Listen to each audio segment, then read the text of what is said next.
ماں کی دعا۔ ریاض غریب اور محنتی نوجوان تھا۔ اس کی ماں نے اسے ہمیشہ ایمانداری اور محنت کی تعلیم دی تھی۔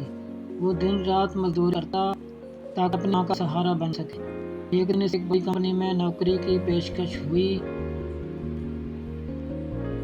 مگر وہاں کے مالک نے شرط رکھی کہ اسے ایک غلط کام میں ساتھ دینا ہوگا۔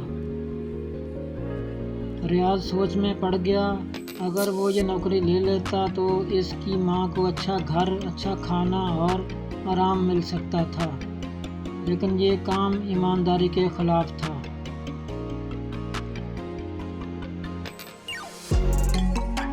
ریاض نے ماں سے مشورہ کیا۔ ماں نے کہا، بیٹا، رزق حلال ہی برکت لاتا ہے۔ جو بھی فیصلہ کرو، ایمان کا دامن نہ چھوڑنا۔ ریاض نے نوکری سے انکار کر دیا اور مزدوری جاری رکھی۔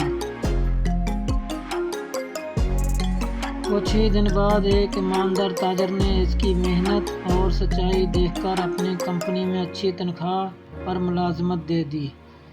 اب ریاض کی ماں خوش تھی، کیونکہ وہ اس کا بیٹا حلال روزی کما رہا تھا اور عزت کی زندگی گزار رہا تھا۔ اس کہانی سے ہمیں یہ سبق ملتا ہے، ماں کی دعا اور ایمانداری کبھی رائیگاں نہیں جاتی۔